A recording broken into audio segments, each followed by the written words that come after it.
coming to you live from deep within an icy, radioactive meme land. Actually, windy and wet and sort of muddy now, but it's still really miserable. We are the survivors of the alt-right apocalypse, the few, the brave, the bitchy, once more wading into battle. Rantzerker 81. New York Mag talks shit about us and a bunch of other people. Sorry for the progressive series of delays, but we don't have deadlines here. We have undead lines. You know, deadlines that have been raised from the dead or something. Okay, that was lame. The whole zombie thing, yeah. Yeah. Anyway, here's what's what. We'll do this Rantzerker till the air horn blares out the hour, and then we'll adjourn to a patron-only after show for the patrons only. If you want to join us at that time, the link is www.patreon.com/honeybadgerradio. We'll be covering everything we didn't manage to get to in the first hour, which may end up being New York Meg's take on the alt-right totems, and also alt-right transhumanism, which is a thing now, apparently. Just a warning, we'll be covering an abridged version, so you can get the full version in the link in the low bar below, for transparency's sake. And we're doing the abridged version because the article was well symbolized by its illustrating visual. If you recall, it was some sort of serial killer pegboard with strings linking various people. It was this article was an incoherent, rambling mess with a sinister undercurrent of menace. Anyway, with our co-host's permission, let's start with a discussion of that said visual. Brian, can you pick it up for us? Man, Karen, your echoing is really shit today. I'm sorry. The visual is hilarious. What I like is, instead of a picture of Scott Adams, because people might not know what he looks like, they have a Dilbert cartoon. Because, you know. Dilbert is the alt-right now. Fascists, Nazis. Oh, yeah, no. Engineers, every single one of them are like far right. You know, I mean, it's essentially, and the name of this article, or at least the URL, is like Beyond Alt. It's like the new far right. Beyond Alt, understanding the far right. So we're not even, these people, they're not even saying that they're alt-right. They're saying that they're far right, extreme right, you know, super fascists or something. I don't know. It's anyone who's not left, isn't it? Is anyone who doesn't explicitly identify as a fucking communist. Basically, yeah, no, if you're not communist. Yeah, if you're to the right of fucking Lenin, then you're in the alt-right. Nah, Trotsky. They'll let in a few Trotskys. But yeah. I don't even think it's necessarily the left of, I mean, I don't even know if it's economic anymore. If you disagree with any of their Allison, your audio is like breaking up a lot. I don't know if it's because of your microphone or what, but it seems like yeah, like it's trying to pick up the bits where you're talking. Maybe it's your do you have it like set up to automatically detect when you're speaking, or is it like click to? No, I'm not using that. I do get it to automatically detect speaking, but I also have a mute on my microphone. I do not know what has changed. Oh, that's weird. Absolutely nothing has changed on my end, but apparently... It sounds good right now, but sometimes when you start talking, there'll be like a chunk of the sentence that disappears. All right, well then I'll project more. Was that a problem during the intro? Like very, very briefly. Okay, all right. Sorry, folks. Well, this is sort of a cobbled together system, so some kind of technical difficulty while fending off the zombie hordes. So and the gremlins. And the gremlins. There's something on the wing! Oh my god, it's Paul Joseph Watson! I just wanna let that visual sink in. Because it is so ridiculously paranoid.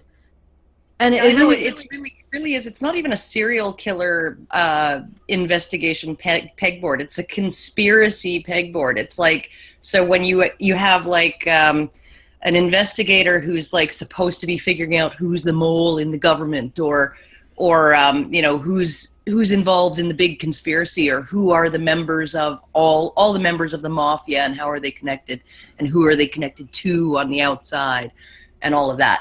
So I mean, like, it's more of an organized crime kind of pegboard, or a criminal conspiracy pegboard. So it's extra ironic that there's a big old section up at the top right there called conspiracy theorists. Yeah. It contains itself. It illustrates itself. All right, shall we begin with the video? That would be correct. Okay, let's do this. Number one. To understand this new right, it helps to see it not as a fringe movement, but a powerful counterculture. When did the right wing get so bizarre? Consider, for a brief and confusing moment earlier this year, milk somehow became a charged symbol of both white supremacy and support for Donald Trump. Okay. Do these people not realize who they're dealing with? No. Right? Like, they're dealing with the milk and the bacon and the remove kebab and the OK sign. Yeah, and all of these things, right? These are all coming out of, like, meme hives like 4chan, right? Where they're literally trying to see if they can top Oprah Winfrey staring into the camera, and saying in the most serious tones ever, they said, we will not forget, we do not forgive, we do not forget, we have over 9,000 penises and they're all raping children. This is what they're trying, like, they are trying to make you make fools of yourselves by suddenly saying, oh my God, milk is now a powerful symbol of white supremacy. Yep. Like, and you're buying it. Like, how do they not know this? This is actually the reason why the right is becoming like the new punk rock in a lot of ways, because the way that it's being, I think, reported on, it's so clearly out of touch, and it's actually quite hilarious and surprising. I mean, I can't believe that I'm even saying that, but it does look that way. I'm sorry, I'm not really supposed to be talking, so I should shut up. No, it's okay. That's fine. I just want to point out something. They say that when did our opponents become so bizarre? When essentially your opponents became otherwise known as everyone we disagree with, which is a lot of people who may not even agree with each other. That's why they look so bizarre to you.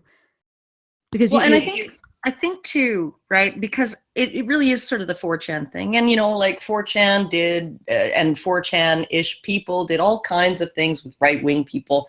Like, what's his name? The video game critic guy, when they hacked him into not Street Fighter, Mortal Kombat or something like that. So you could, like, throw him into a meat grinder and all of these things, right?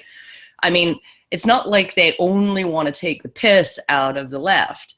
And it's not even necessarily that they're right wing. It's just that the left is so fucking humorless and they take everything so fucking seriously. When you see that Yvette Falarka, right, on TV being interviewed on the news talking about how, Milo Yiannopoulos is a fascist and a white supremacist, and she's so absolutely serious about how these fascists need to be brought down and all of this stuff. I mean, it's just, it's this fertile ground, just and they keep heaping more manure onto it, so that 4chan can fling their seeds in there and watch them grow, and they just rub their hands together and laugh. And the right now are the ones with a sense of humor, and the left is just simply they've just lost their fucking minds. Yeah. Well, the right is the ones with a sense of humor, and somebody is typing, and should probably mute when they do that. Okay, and so they've lost their sense of humor. The left has lost their sense of. Did they ever have a sense of humor? I guess it's some.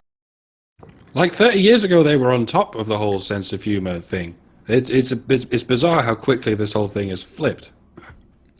Well, it's when you think you have the moral high ground and then you get the reins of power, then you lose your need to, I don't know, find humor in yourself or your ideas or laugh at yourself or anything like that. And then everything just starts to die. It just like dies a slow starvation death, just from being deprived of nutrients, right? Because you're so busy policing other people's humor. And I think that honestly, you know, when you had Lenny Bruce with the 7 words you can't say on TV, and you had what's his name, George Carlin or whatever, and all of these sort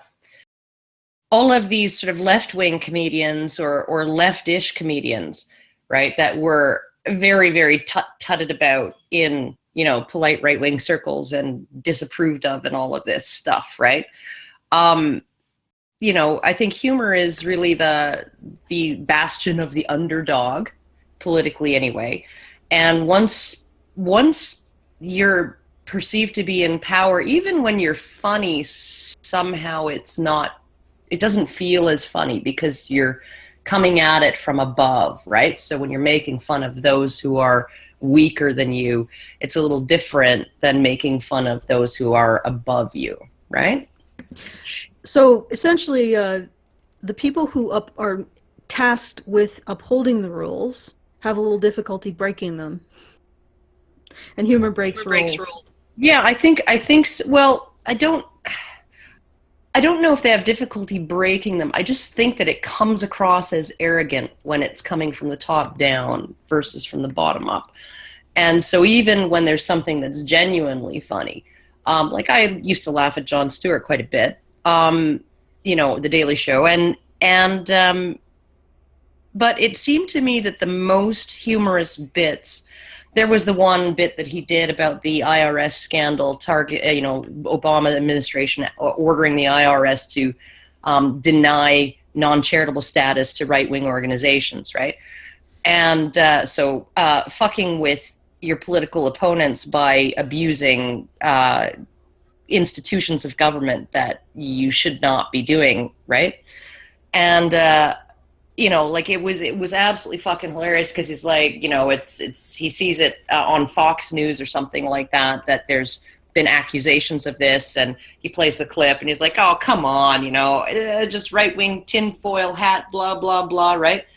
And then it's Wolf Blitzer on CNN or MSNBC or whatever saying, you know, this just in, you know, in the Situation Room, you know, the IRS has been implicated in, you know, and the Obama administration in targeting right-wing organizations to deny them non-charitable status. And he's like, no, why? Right? That was hilarious because it was just like, he was taking his own side to task, right?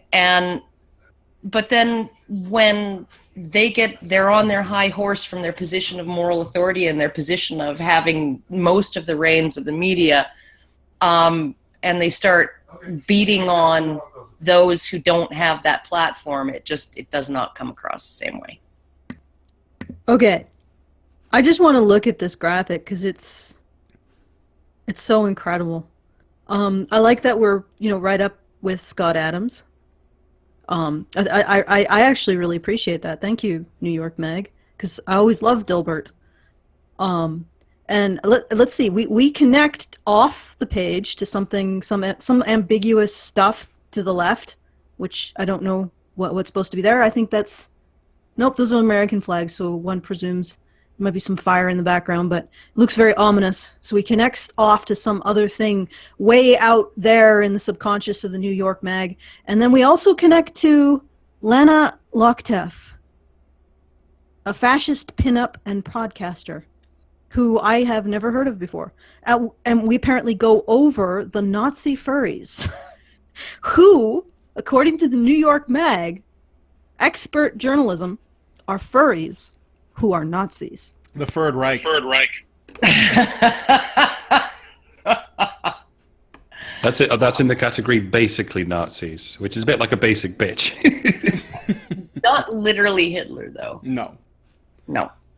We also go over Jack Donovan. You know, that's interesting. You know, if I had to go over anybody, Jack Donovan, he wouldn't be my first choice, but he'd be on the list.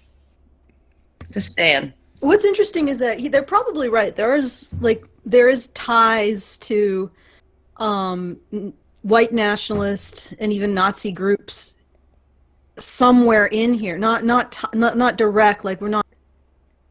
It's like the 6 degrees of of Kevin Bacon or whatever, right? So. Yeah, because I know that I was posting on a Jack Donovan site, and some idiots. This is actually hilarious. So I was posting on the Jack Donovan site, and I said, you know what? You don't have to be Christian to believe in female submission. Not that necessarily that I think that that's relevant, but whatever. And some woman came out of the woodwork and was like, would you like to join our Facebook group? And I'm like, all right, sure. And so I joined their Facebook group, and then this other woman pops out of the woodwork, and she's like, which would you prefer, Jewish or black slaves? And I'm like, I'm not going to answer that question. And she's like, why? And I'm like, because it's immoral to have slaves. And then I suddenly got booted from the group and unfriended by those women. And I'm like, whoa, that's a little weird. Holy shit.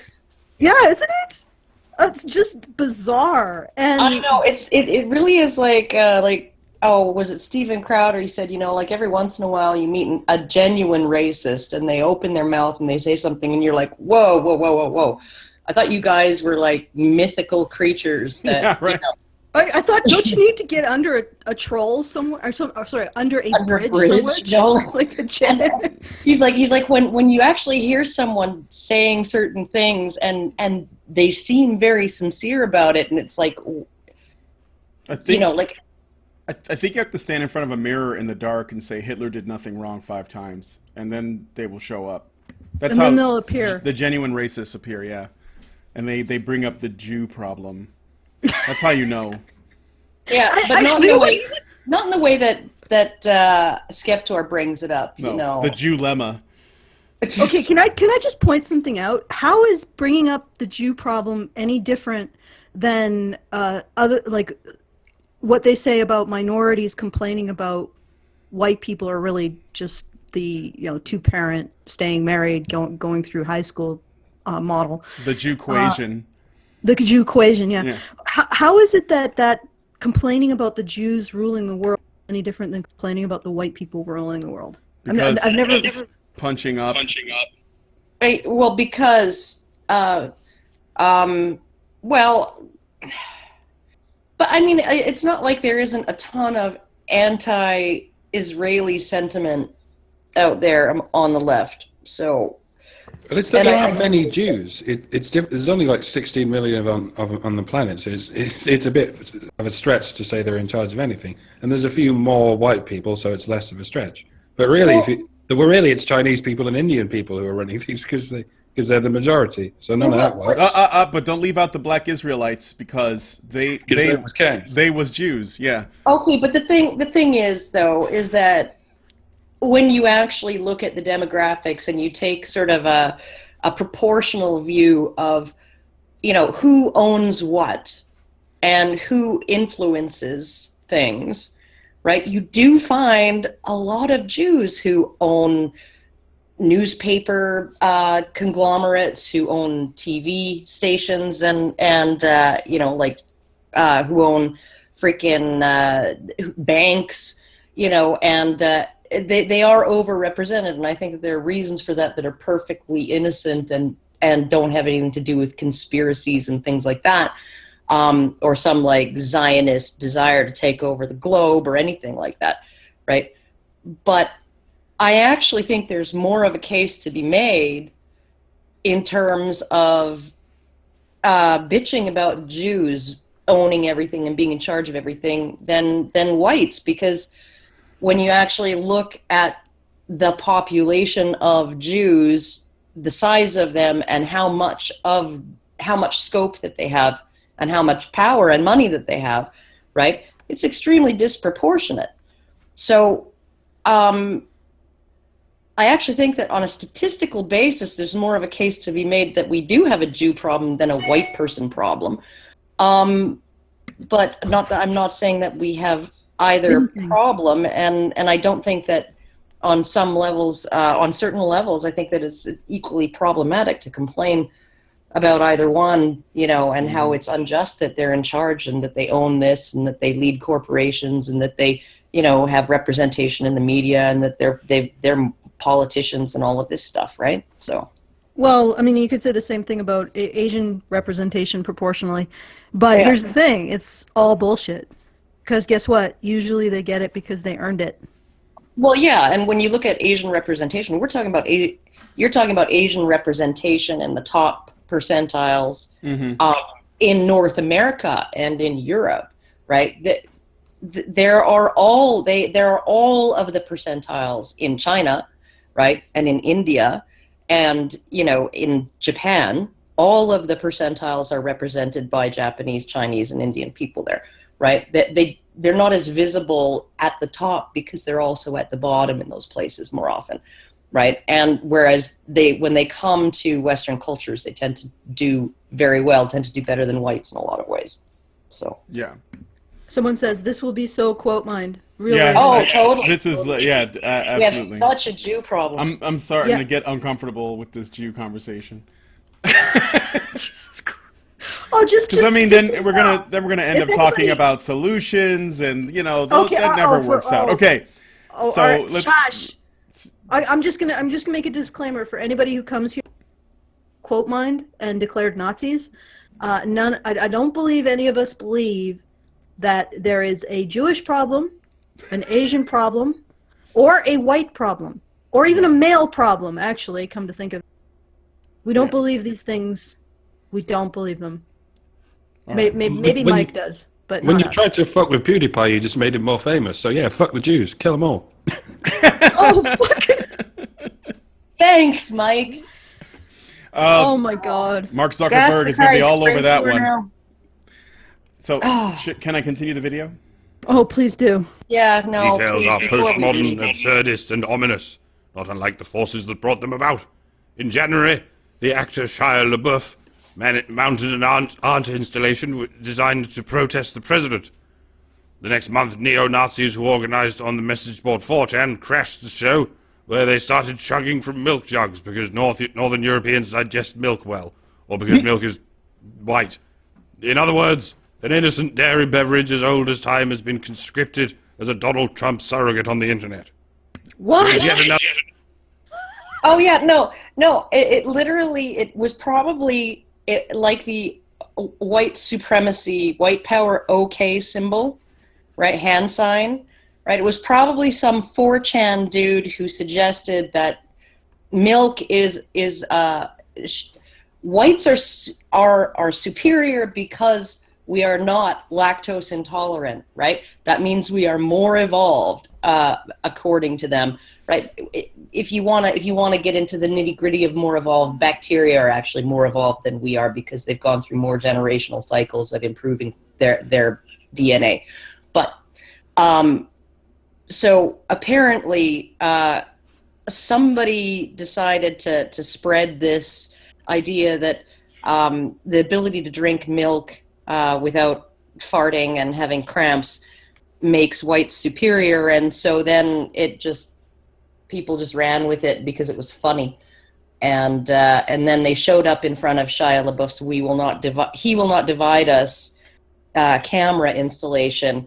I think they were all shirtless or something, or they took all their shirts off. Yeah, they all had 4-liter milk jugs, and they're all like, "Yeah, we're white, we're better than you guys. You know, you black people can't do this." And then they'd start guzzling it and stuff, and it was actually pretty funny.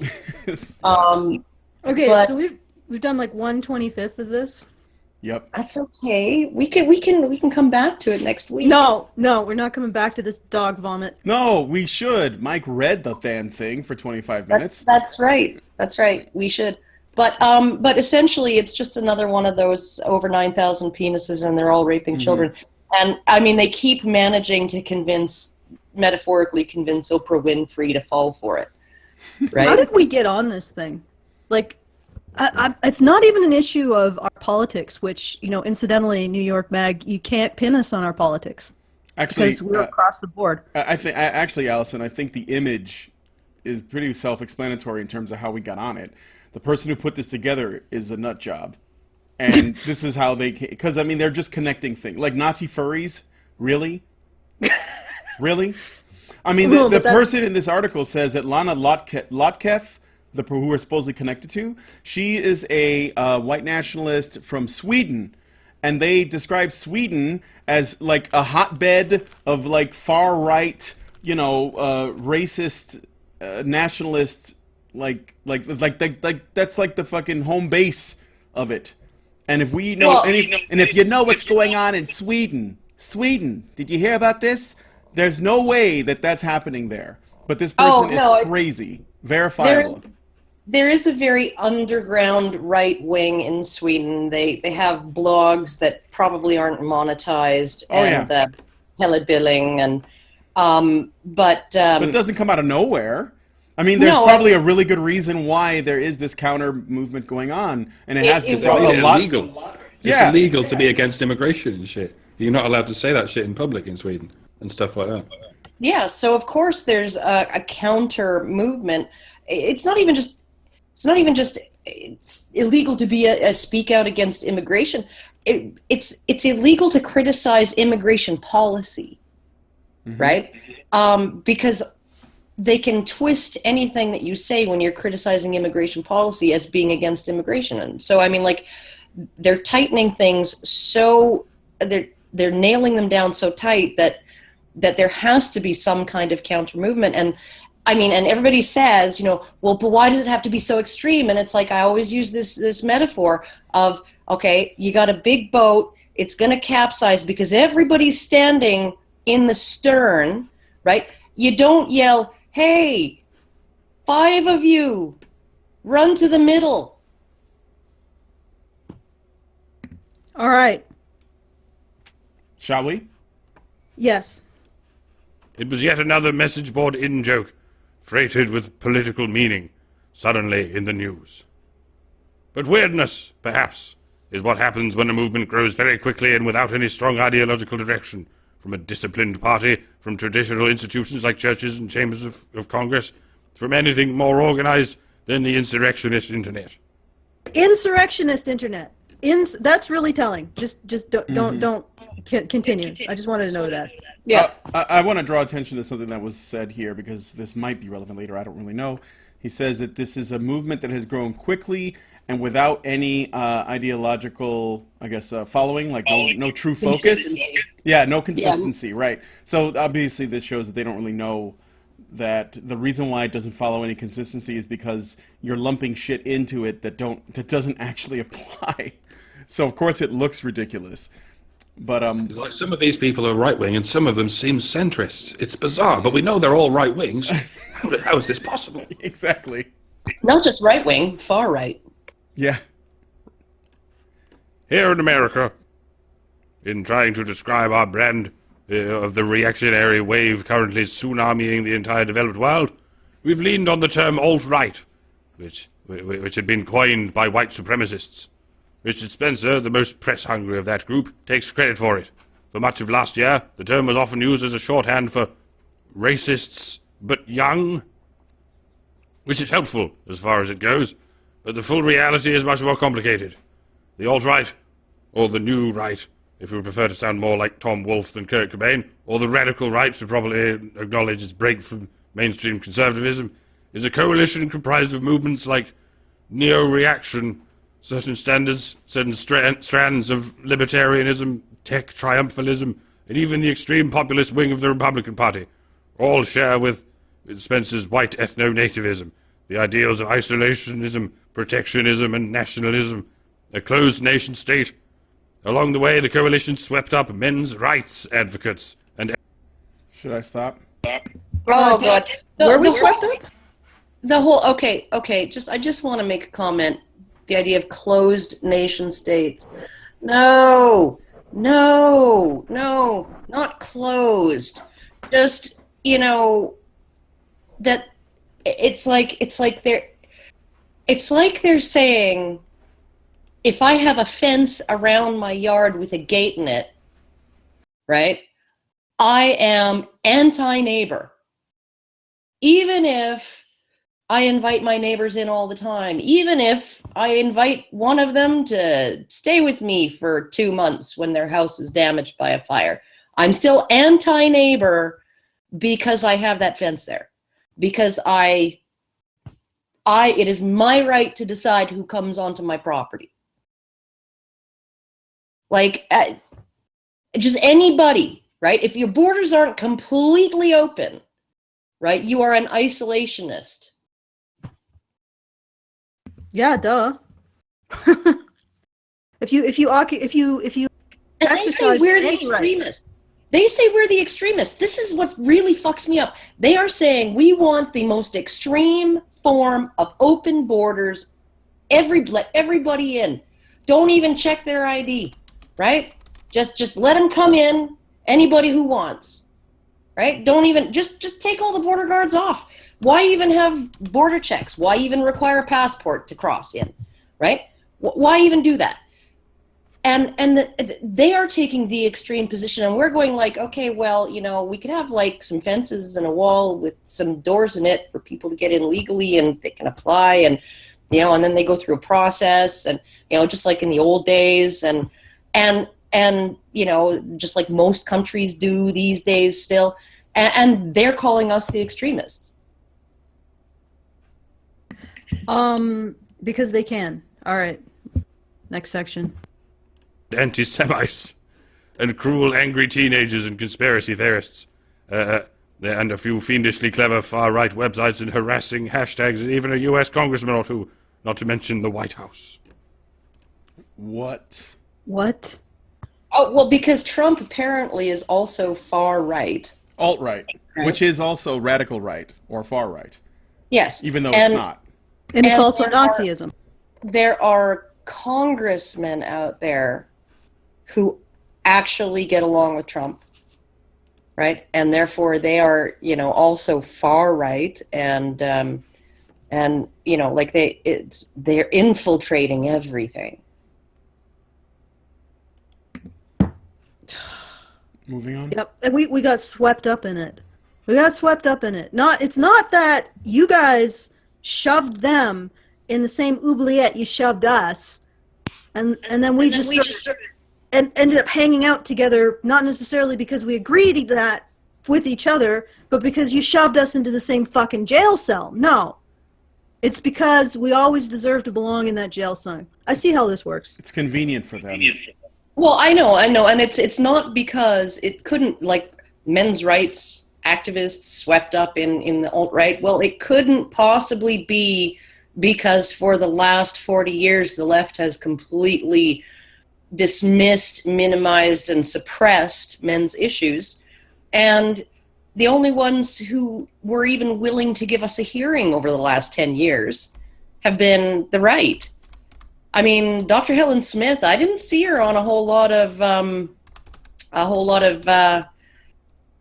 left-wing cable news stations. She was interviewed on Fox News when she wrote her Men on Strike book.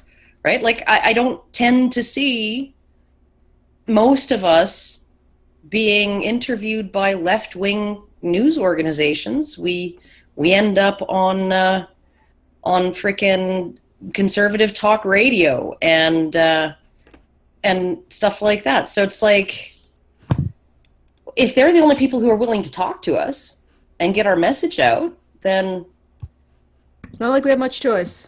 Like, I mean, I can't just go and fucking crash a convention, the NDP convention or the Democratic National Convention, and demand a microphone and a platform and say my piece about men's rights, but I can get invited to the New York State Libertarian Party's annual convention, or the Wisconsin State Libertarian Party's annual convention, or the Students for Liberty Conference in Vancouver, right? And when I do, well, I go there. Oh, misanthropic altruist says, meme culture is so invested into irony it devours its own awareness and wonders why they're scapegoated and associated with dumb groups. Okay, so apparently this individual agrees that we need to be smeared in media and called something that we're not. I don't even care. I don't even care that they're lumping me in with these groups. Like, honestly, I don't. I don't think these serious journalists realize how stupid they look to anybody who is, oh God, dare I use the term woke about this, who actually understands what's going on. Anybody, like literally there are 16-year-old kids on 4chan laughing at you because they convinced you to swallow a joke as something, as a serious threat to the nation. Milk. Fuck. The problem with the New York Mag, and I think most conventional media, is it is simultaneously incapable of recognizing a silly place, absolutely fixated on the bottom dollar. On my iPad, and I do not know how to turn off their fucking news feed. I have attempted to turn off their fucking news feed off of my iPad, so periodically I get their shit. And I get their deceptive shit. And the reason why I know it's deceptive is because, unlike the majority of people with an iPad, apparently, when they say a headline, I'm like, I don't agree with this. I don't think this headline is correct. Let me see if it is by reading the text. And in the text, they quite often contradict their own fucking headline.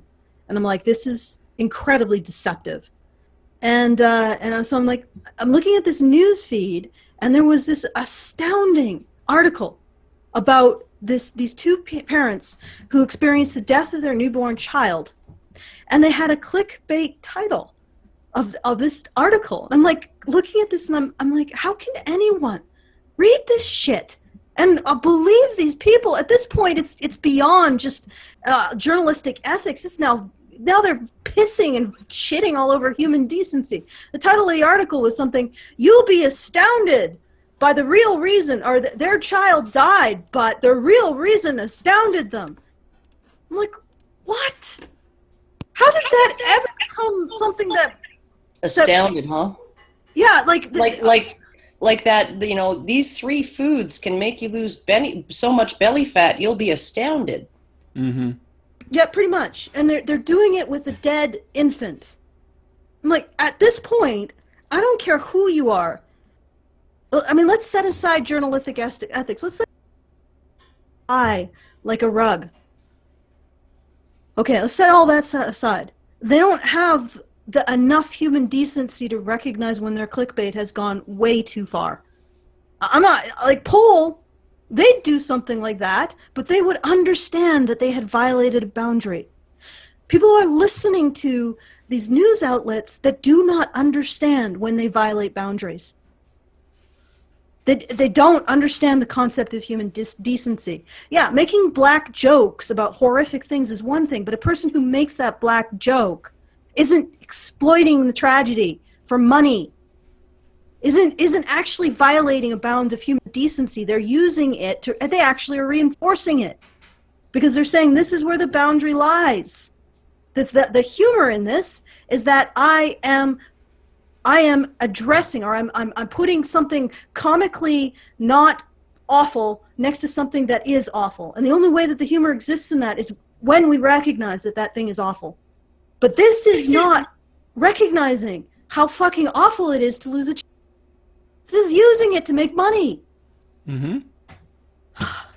Can I say one last thing, Karen? No, can I just, one last thing. Okay. And these are the people who are being pointed to as our moral arbiters. These are the people who point to us and say we are moral shit. We are the ones who are monsters. Anyway, go ahead. Well, all I was going to say is that, Karen, I don't think woke is the appropriate term. I think red-pilled is a level beyond that, because you see, social justice warriors, they get woke by, like, feminist talking points, which are, they're not actually being woke. It's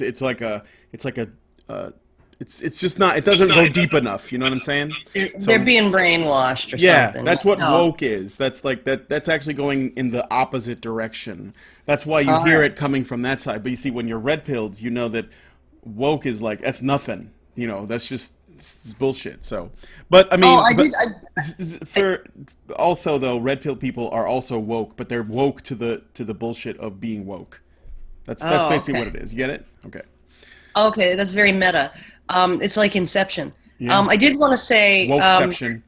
I was watching some old Milo Yiannopoulos videos today, and he did mention Shia LaBeouf briefly, and one thing that he said was, "What kind of name is that? It sounds like some kind of body butter that you would spread all over yourself to feel luxurious." Shia LaBeouf. Shia LaBeouf. Shia LaBeouf. Let me- Anyhow, Body butter. body Shia butter. LaBeouf. Body butter. All right, moving on. But to approach the big messy tent of the new retrograde right, the International Brigade of Nativist Nationalists, tech-savvy anti-globalists, the porn-loving gender traditionalists, as primarily a political movement, is to widely underestimate its scope. Reactionary energy helped deliver all three branches of government to a Republican Party in the grips of an alt-right, curious anti-PC bomb thrower the faithful called their God Emperor. Or at least helped him along with last year's affirmative action for white people, aka the Electoral College. But at no point during the campaign, even, could you have mistaken the unruly energy on the right for anything so organized as a party or as purposeful as a protest movement. It was and is a counterculture. One formed in the spirit of opposition to everything. Okay, but a counterculture is, I mean, like, how does it qualitatively differ from a protest movement? I mean, it's setting itself in opposition to something. It is voicing its protest of that thing. I don't. Never mind. What? Okay, just this is a what. Let's move on. Yeah. I haven't heard an argument yet. This is all not an argument. Mistaken the unruly energy on the right for anything so organized as a party or as purposeful as a protest movement. It was and is a counterculture. One formed in the spirit of opposition to everything the existing establishment stood for. Globalist, technocratic, liberal elitism. The amazing thing is, in November, for the first time in American electoral history, the counterculture won. Okay, wait, what? Well, wait, if we're a counterculture, then you guys are the ones in power, so stop pretending you're the underdog. Mm-hmm. And also, what is fucking wrong with being against globalism and liberal elitism? And what was the other one? I'll go back. Corporatism? Technocracy? Correct. Yeah, let me go back a little bit. Amazing thing is, in November, for the first time, Don't worry about it. I think we got it. It was technocracy or something like that. Yeah. It's essentially the people who I think what he's getting at is sort of the Google and the Facebook and sort of these big tech companies who are run by liberal elites and they're controlling people's speech and shit. Thank you, Zuckerberg and Twitter and fucking all these other Shall I websites. provide a translation? We are against Big Brother, Yep. the Anti-Sex League, Yep. and the Ministry of Truth. Yeah. Because we're watching porn apparently, and that's bad. So fuck the porn industry, right? Well, unless you can. Hey, wait. Who are you to criticize porn? It's my sex junk. It's so. Oh, no more. That's what I like. Hey, What I sex need. the way I want it. That's my right. Yeah, that's right. Porn. That's the way I want it. Karen's vagina has its own voice.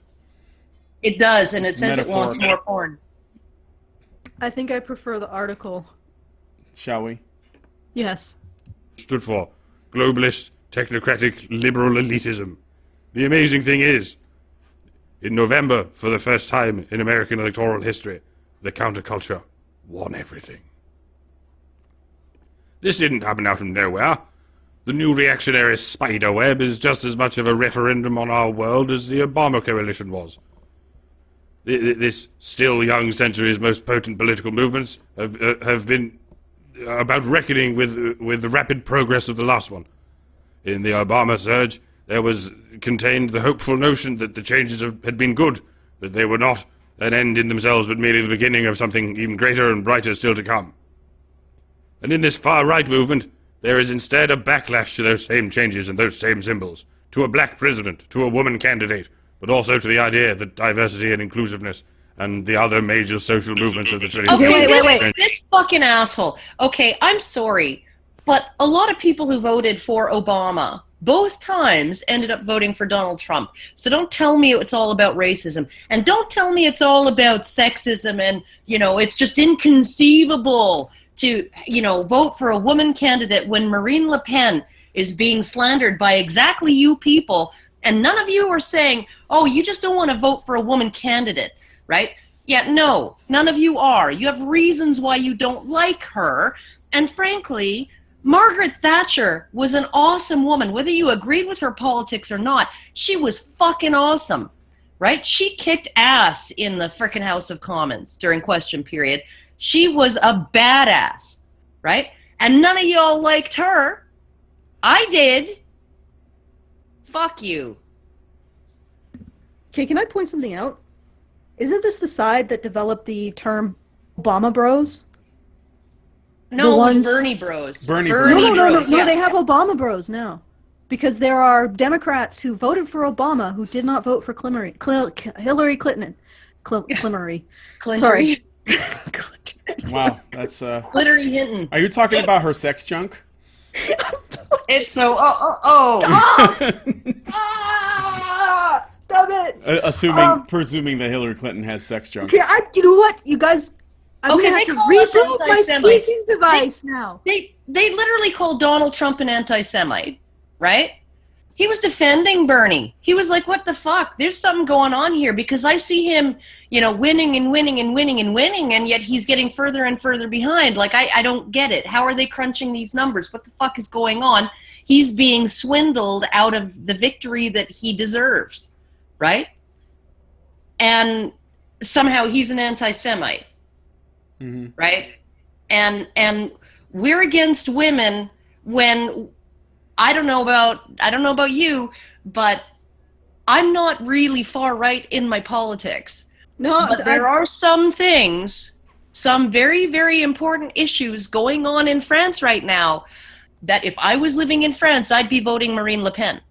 Okay, I'm not right at all, but I understand the logic of their position, and that, of course, makes me an alt-right. And I'm willing to engage with the logic of their position. Not the white nationalists who, you know what, they have their own opinion.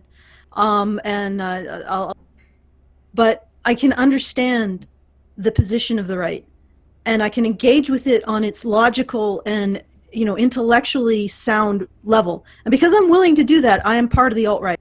Even though, if you know me, I'm all for change.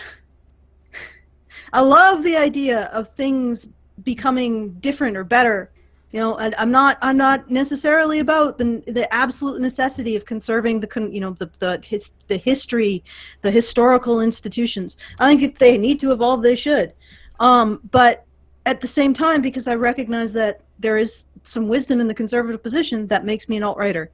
Okay, well, whatever. So in essence, the only people that are acceptable to the left are the people who believe in lockstep with everything that they believe, or at least the regressive left. The center left is now fucked up too. But in terms of the what I was talking about with the Obama Bros, there is a segment of the Democratic, the people who voted for Obama who did not vote for Hillary, and they needed a derogatory name for them, so they called them Obama Bros.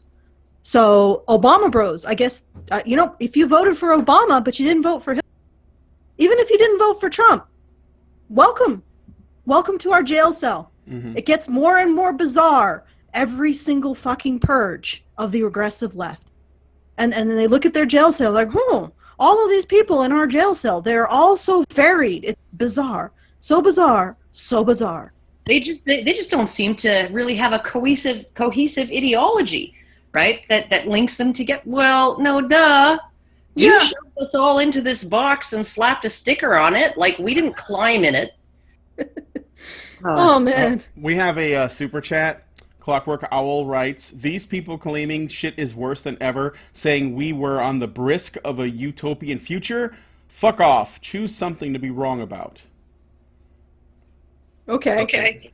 Thank you, Clockwork Owl. Well, we were... that things are worse than ever. I mean, that is probably that one statement, and I hear it a lot from people, something similar, right? Like, there's so much violence these days, and the world's just not safe these days. Like, we are safer than we have ever been, right? In the entire history of humanity. Your risk of dying violently today, right, is lower than it has ever been in the entire history of the earth, right, of humanity. And what that statement comes from is this 24-hour news cycle. If it bleeds, it leads. And all of these, and it's everything from Trump is such an asshole that he signed a kid's hat and then threw it off into the crowd, right? And they report that as if it's true, when in reality he threw it up into the air and the kid caught it. Okay? Like, but the way they are reporting things, right? They are literally, you have the press saying the sky is falling, right? Because Trump won. And then you have all of these sheep who watch the news repeating, oh my God, the sky is falling, Trump won, right? The world is worse than ever, and Trump has destroyed our utopia. And it's like, or the new, brave new world that was just around the corner. And I'm like, are you fucking kidding me? This is right? Your opinion has been formed by somebody else. Yeah, here's the other thing. The old media, do they realize that if they think that everything is like, and I noticed it was really internet insurgents. So in other words, they control the old media. Everybody who they've put in this box and slapped a sticker on it, or a jail or an oubliette, whatever you call it, controls the internet, or at least is able to move in the internet because it isn't controlled by the old media. You are on the older technology side of the divide. Do you think that's the future? Do you think that's the side with the future? This is why. Okay. I need to, yeah. I'm gonna send you some damn earphones. So give me your address at some point. I'm sending. No, I'll go out and get some. Fuck. No, fuck. I'm just gonna send them to you. Anyway, I just wanted to thank Clockwork Owl because he put another 5 minutes on the clock. We will be going an extra 5 minutes in this Rantzerker because of his super chat. And if you want to increase our length of time, make us work harder, just send through another super chat. Which incidentally also supports the side of YouTube that isn't beholden to advertisers who are eventually going to fuck us. So there you go. You might also be adding a few more days of life to Honey Badger Radio on YouTube. Well, I just wanted to say that, the reason, like that they want to be the ones who are forming public opinion. They want to be, and this is why they are so freaking resentful of Donald Trump and his use of Twitter. They hate that.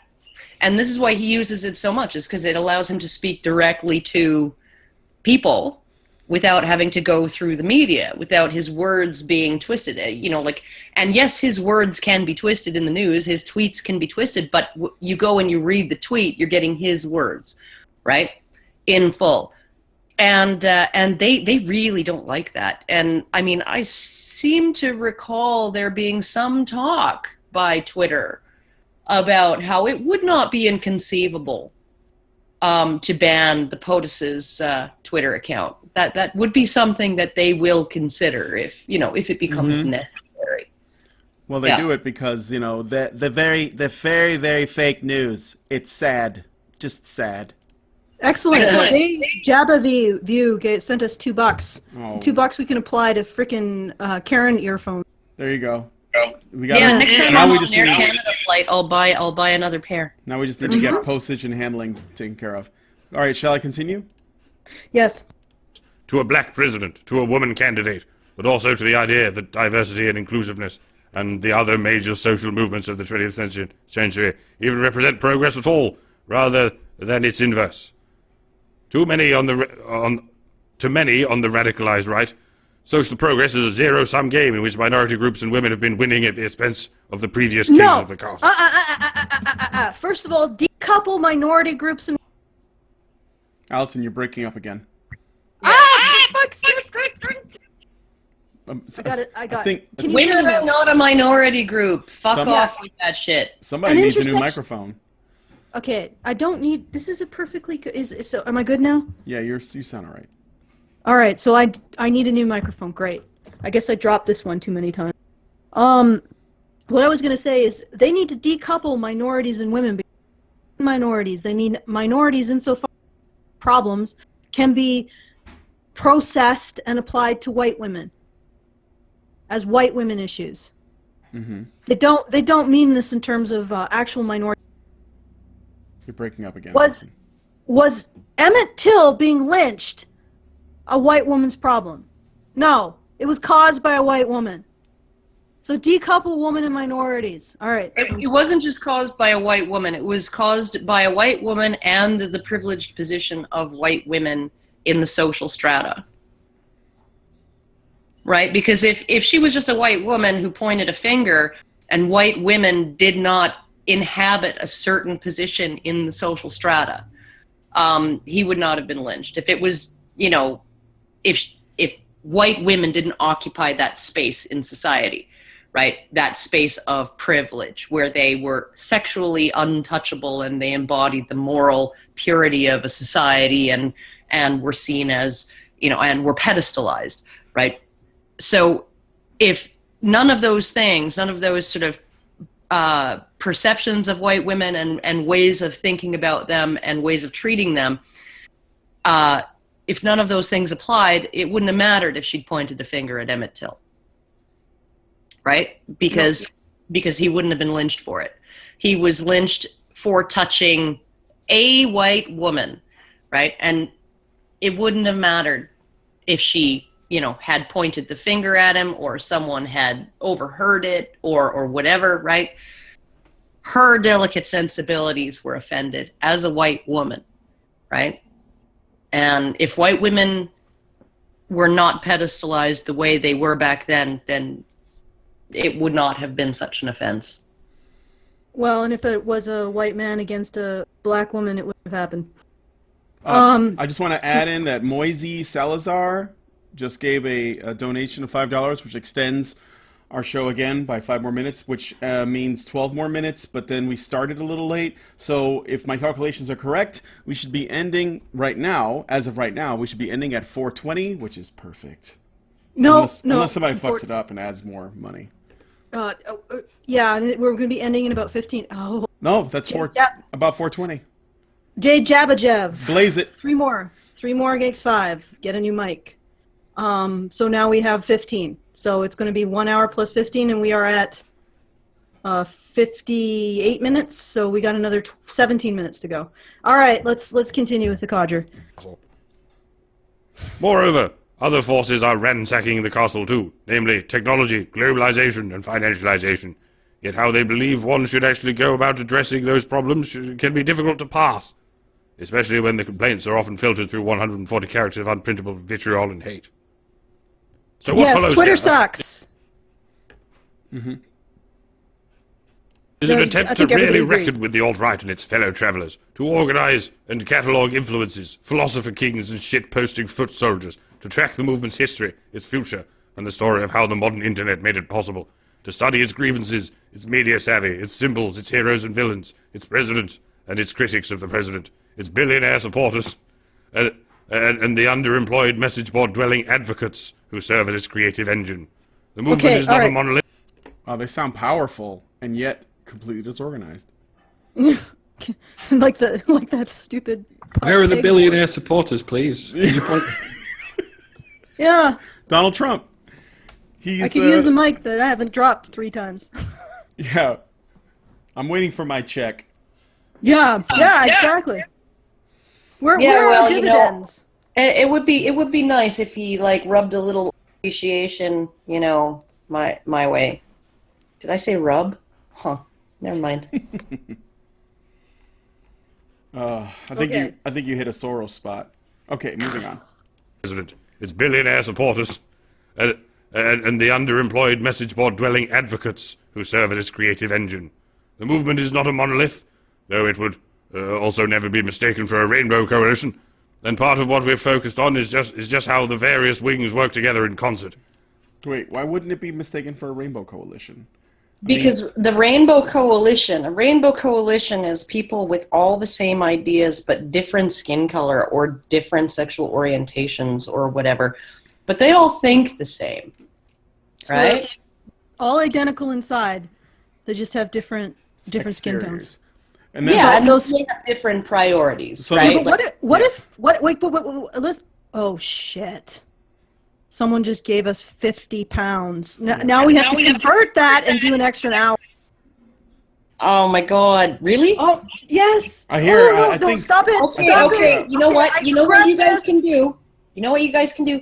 Is you can announce now to everybody that, okay, this is it. This is the last of it. Any more monies we get for this episode through the super chat will be applied to the next Rantzerker. Oh, well, okay. Let me just thank you, SMT Dayin. I don't know how to pronounce that, and Barry Fritz, who gave $10 after SMT Dayin gave 50 pounds. I think 50 pounds is that's like $100,000 Canadian, isn't it? No, it's not. No, it's closer to 112,000. Okay. All right. Thanks, okay, Trudeau. guys. As the official Canadian with a chip on her shoulder, that's not cool, Hoser. Hey, Okay. Continue. Just Continue with the codger. Okay, continuing with the codger. You're just mad because our dollar is it's strong. It's just too strong. How does Steve Bannon relate to Russia today? And what do conspiracy theorists have in common with pickup artists and Nazi furries?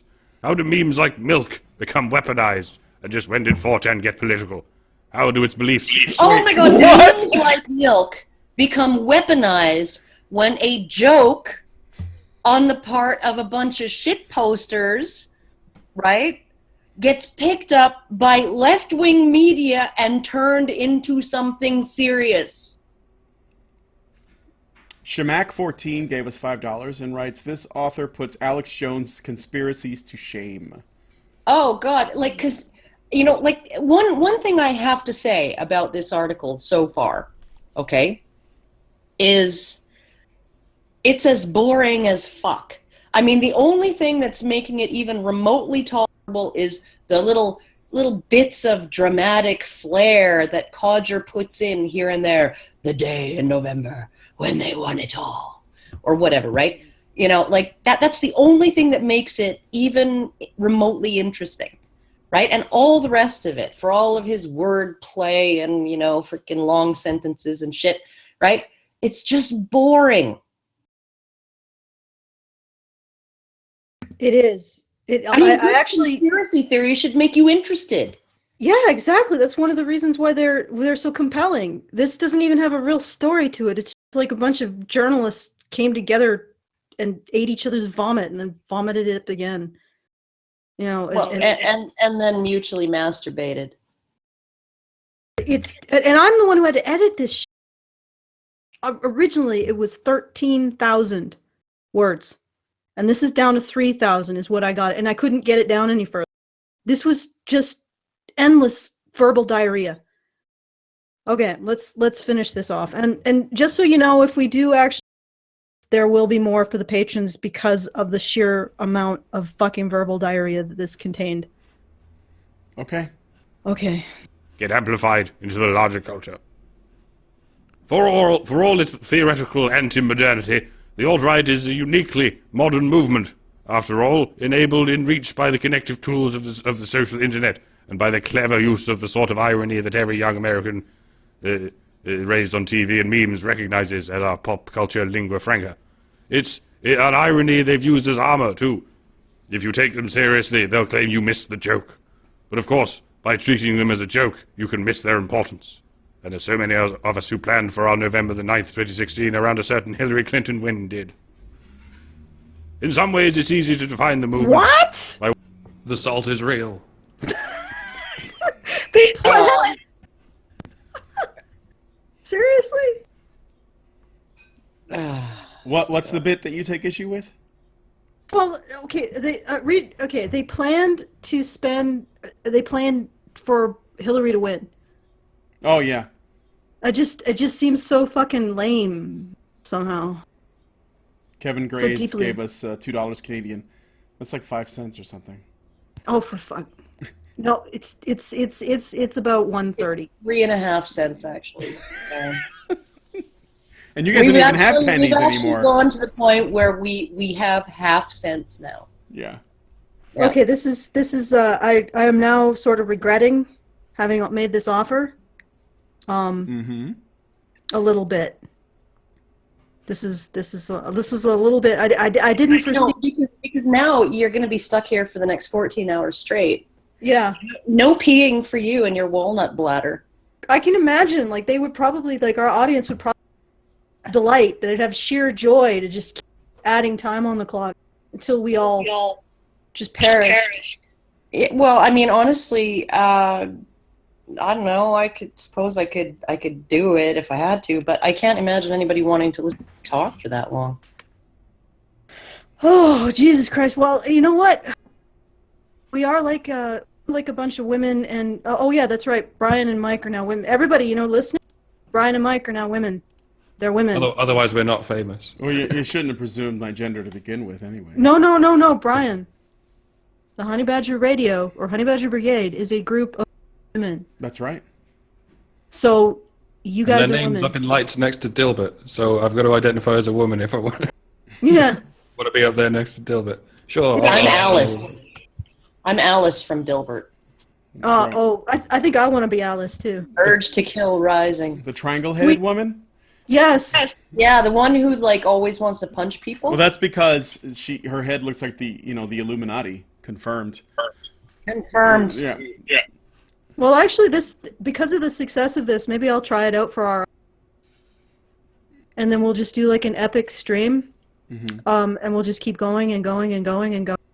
Good Lord, that sounds awesome. Oh yeah, no, we could actually do just a big, maybe once a month or once every 2 months, like a massive fundraising kind of stream. Yeah. That just goes for fucking ever. Yeah, until YouTube kicks us out. It's like go home, HBR. You're drunk. Yeah, Go home. I will have a full box of wine by my side for something like that. I'd have to. And some puppers. Yeah, well, I'd have to have somebody who can deal with this frickin' puppy. So. Okay, so guys, let's continue. I think. Okay. For on November the 9th, 2016, around a certain Hillary Clinton win did. In some ways, it's easy to define the movement by what it doesn't care about. Not just the pieties of the left, but those of the establishment right as well. Corporatism, taxes, cultural inclusiveness as a rhetorical Whoa, taxes? There's a large swath of people within the alt-right that are libertarian. They're pretty anti-tax. And, no. I don't know where they got that from. They are listing it as something else that the alt-right doesn't like. Yeah, they're listing it as I something see. that we're against. Right, we're against taxes, and I'm not against taxes per se. I've always been sort of a minimalist in terms of what I think at least the federal government should do. Just restrict it to public health, like vaccination programs and things like that, and infrastructure and the military and, law and statutes and stuff. Like we do have different laws in different provinces to a degree, but the criminal code is the criminal code of Canada, right? So, I think that there's a place for government, and I wouldn't want to see it go away, but I think that it's just gotten way fucking out of control. But yeah, it's like, I don't even know if everybody on the alt-right seems to be against taxes in general. I think that they just don't want to hand money over to the government because they're forced to, and then see it be handed to some fucking ham beast in a women's studies, department to indoctrinate a bunch of freaking impressionable bubble-wrapped kids of helicopter parents, right, into becoming political activists. Like, I don't think that, $20,000 a year of taxpayer money per student in Canada, it's a little much to pay for getting that return on my investment. So. Okay, so we need to thank Real Raven. He also sent £5. Thank you, Real Raven. Oh, euros. Euros. Allison, all the best to you. Plus, John, get well soon. No need to extend the stream. My condolences for you using the euro. Sorry. Yeah. I feel bad for you. Yeah, but well, it's not really like the situation with Jonathan is he had a mild heart attack, maybe. Like he's going for additional tests. The doctor says it's he's doing additional tests, so it's probably serious. But we're doing lifestyle changes, so hopefully they'll get his blood pressure down and he can get through his pilot's license, so he can continue to do his droning. It's a little bit scary, stressful, but you move on, I guess. But thank you for those €5, Axel. This format of Snapchat and YouTube Red actually does support the side of YouTube that isn't beholden to the commercial interests of corporatists who want everything to be controversial. So it's helpful to even maintain the platform, our platform as well. So You meant Super Chat. Super Chat. What did I say? Not Snapchat. Snapchat. Oh, Super Chat. Sorry, yes, Super Chat. And if you want to send a Super Chat, it's say something to the left. It's a little icon with a sign. What is that? $? Sign. Yes. Yeah. Okay. But we could start a Snapchat. That way people can send us their dick pics too. Oh, fuck, They yeah. already did that through Discord. Just send them to me. There you go, guys. Okay. Kevin Graves. It's my... Just likes hearing his name. Kevin Graves. Oh, he likes hearing his name. Kevin Graves just sent us $3.50. I just like hearing my name. Okay. Well, there you go, Kevin Graves. Shall we? If Kevin Graves wills. I think he does. So let's go. Graves wills it. Level at least. But much as the Tea Party, a small group punching above its weight class through lunatic obstinacy. Oh, bloody hell. Obstinacy and support from the Koch network. Not a word. Who gets support from the Koch network? Apparently the Tea Party. The Tea Party being a grassroots movement of mostly middle-class Americans who are conservatives and don't like to pay a lot of taxes. And they don't like corporatism, but they're supported by the Koch brothers, apparently. And I don't know, maybe they are. Maybe they are funded brothers. Maybe the grassroots, the foot soldiers of the Tea Party are unaware. Just like I don't know whether Antifa and by any means necessary and all of these left-wing groups and Democratic super PACs, I don't know if they necessarily their grassroots members understand that George Soros is funneling billions of dollars to them. I don't know whether that native band in First Nations band in Canada that received a bunch of money so they could protest a pipeline or protest a dam or whatever, right? Realized that they were getting funding from the Rockefeller Foundation, right? But the Rockefeller Foundation has spent $28 million. They spent $28 million over 4 years donating to environmental groups and to First Nations bands to block pipelines and expansion of oil exploration and stuff like that in Canada, right? So, and I don't know if all of those protesters understand that they're getting funded by big, huge. So maybe, I don't know, maybe the Koch brothers are funding the Tea Party. Wouldn't fucking surprise me, but I don't think the Tea Party necessarily knows it, or the grassroots membership. Okay, I'm going to send a thank you to Eric Monson. Karen, I can see wanting to hear you that long. Jeez, Eric. I marathoned your monologues at first. It's so sweet of you to lie like that. All right, let's listen to more Codger. Hijack the Republican Party from inside by appealing to its sense of purity. The alt-right, a small group punching above its weight class through sheer lunatic web savvy, swerved the party off its plotted course by an obsessive focus on some of the uglier and often unofficial aspects of the GOP platform that had been used for decades to appeal to the even poorer and less educated base of the party. And they're winning.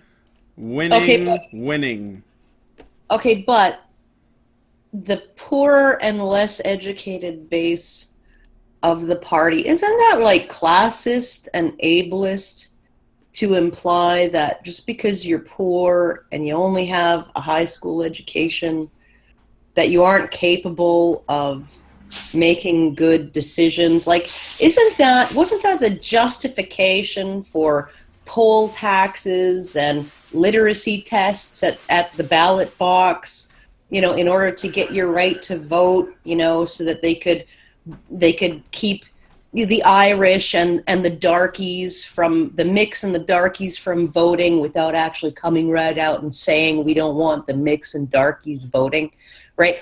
Like, doesn't that seem like that they're constantly pointing out that, that Trump supporters and GOP supporters are a bunch of uneducated hicks and rubes, right? Isn't that completely against their, like, according to their logic, this sort of left-wing logic, right? Poor people and people who have less access to education should be at the top of the progressive stack. They should be the first in line to speak. They are oppressed by their situations, right? So they get the microphone first, along with the black trans lesbian fucking cripples in a fucking wheelchair, right? Like, am I missing something, or is it just okay to actually say that, to actually imply that,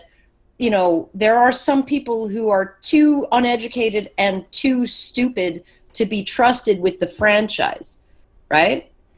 Because I thought that we'd gotten over that whole thing with the mix and the darkies. Okay, I have to do a shout out. Brian Day says, I'm a musician and I'm involved in the men's rights movement. We're doing a Pride Fest booth soon. I hope we don't get lynched. You guys rock. I hope you guys don't get lynched either. That would not be good. And thank you for the $10. And then there was somebody who gave us Christian Fries Sorensen gave us Donkey Kong coins in the amount of $20. Which is like $1 American. No, but if you get 99, if you get 100, you get a free life. Oh, so okay. We're already like 20% to a free life. So there you go. Yeah. But fuck! I'm lighting up a cigarette now.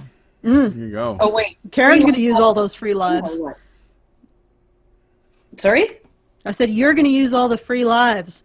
Yeah, I'm going to use them up. I'm going to completely destroy my liver and my lungs, and I'm going to claim all the free lives. Okay, Jonathan can have one. Yeah, that would be nice. Yeah, moving on. Number 2. With a worldview based entirely on resentment of 7 things in particular. Immigrants. New arrivals diluting the imagined racial purity of nation-states. Globalists. Promoters of free trade, exchange, and movement across borders. Wait. I honestly think that immigrants would not be considered a problem by the alt-right if, number one, there was some control over immigration that was done legally, and illegal is not a big problem, or, the flooding of millions of refugees into, Europe was not a thing. Okay, so reasonable immigration, I think that most, even on the alt-right, would have no problem with that. And multiculturalism, right? The expectation that when you come to America or Canada, you will maintain your culture and you will not assimilate and you will not change and you will not adhere to the values of the country that you are now living in, right? You're going to be able to keep all of this shit that was the reason why you left the shithole you left, right? You're gonna drag all that here and you're gonna preserve it, right? And you're gonna try and spread it, right? Because that's what multiculturalism is, right? Not the melting pot that is now called cultural appropriation, multiculturalism, all cultures separate, everybody segregated in their own little ghetto, right? And nobody talks to each other, right? If we didn't have those two things, this sort of flood of illegal immigrants or the flood of refugees into Europe, right, and the multiculturalism, the lack of expectation that immigrants assimilate or integrate, at least in terms of the broader public aspects of the culture. Do what you want at home, pray to whatever God you want, right? But when you're out in public, get along with everybody else, right? If those things were not there, right, I don't think any alt-righters would have a particular problem with immigration. Yeah. I think that even the ethno-statists, that has risen out of the problems, right? That is a reaction to what they see going on in Europe. It's not something that there would be no ethno-statists if there wasn't this massive flood of millions of people from the Middle East, millions of Muslims into Europe right now. Okay, I just need to do a shout out because another person gave us some Donkey Kong coins. We have ray guns. More Donkey Kong coins for you. So we are now 20 Donkey Kong coins. No, we're at 40. 40 because we got Donkey 20 Kong. before. So yeah, 60 more, and somebody here finally gets a life. I suspect that we have ray guns probably isn't actually Danish and doesn't actually use kronars. I think this is probably a joke. I could be wrong. So he might come back and be like, I'm totally Danish. You insulted me and my clan. Prepare for war or some shit. I think he might identify as Danish, Allison, so The Danes have fallen far from their former glory. You know, when we pulled up onto the side of the road in Denmark to look at a monument, and my dad read it, and I was like, well, what happened here? And he said, oh, here's where we killed a bunch of the bloody Swedes, right? And he was thinking back to the glory days of killing Swedes and killing Anglo-Saxons and killing Celts and killing, and raping and pillaging. And now that Reeve guy sent us some sex. How far we have fallen. Oh God, I get it now. Lewd monies. Well, here's some Absurdistani cash. Be sure to disinfect. Yes, definitely. Disinfect, wear a condom before handling the sex. All right. Ooh. Moving on. Okay. Yep. Snowflakes! College students and Twitter users offended by racist, sexist, and homophobic jokes. Feminists! Women who insist on equal treatment and equal rights. Oh, Mike, you just couldn't. Come on, you guys. It's just equality. You couldn't get through it. You couldn't. Oh, man. Well, the only problem Interventionally. is that feminists not only want to advocate for equality, but they want to be able to define what equality is. Mm-hmm. Which is, it's like listening to, you remember in 1984, the Ministry of Plenty would say things like, the chocolate ration has increased from 3 ounces to 2.5 ounces. The chocolate ration has increased from 3 ounces to 2.5 ounces. And when I listened to that, I'm like, how did that make sense to the people listening to it? Because it's obviously a decrease.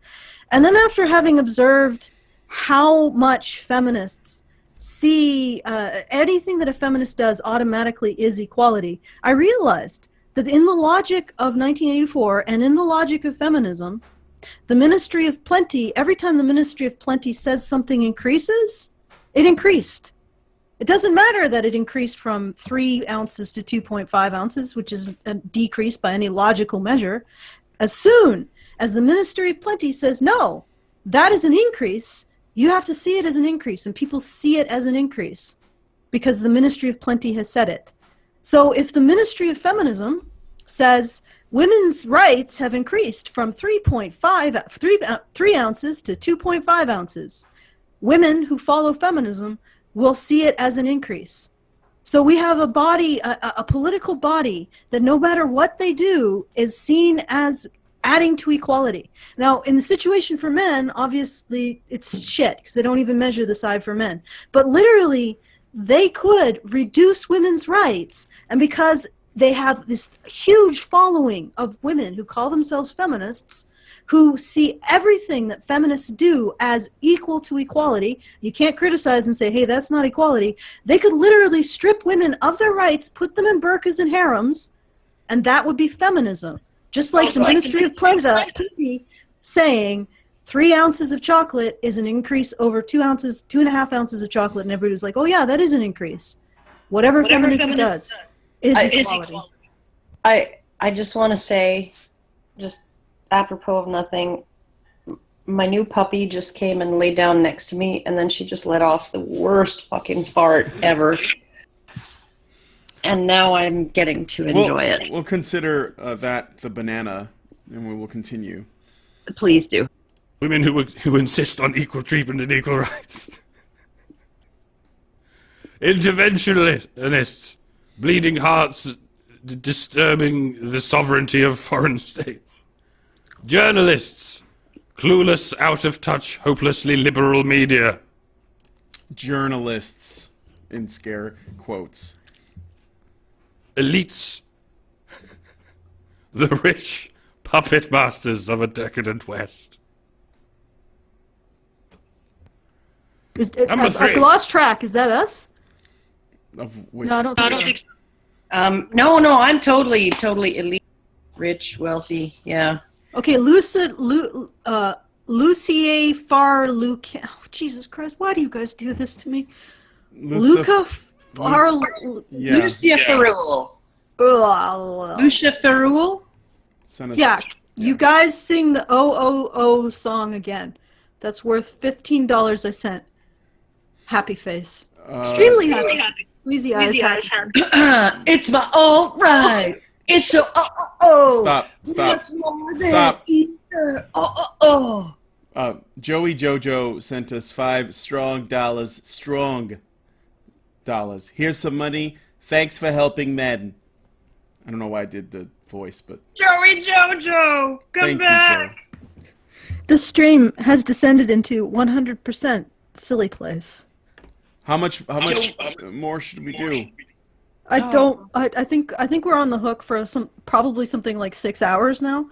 Yeah, well, let's do a little bit more. We can afford it. And okay. Real Raven again gives us another 10 euros. Again, sorry for the euros. I'm sorry for you. And he writes, 5 euros seems a bit stingy. Please give a shout out to Lana Lascius, who sang on my last 3 songs. She is awesome.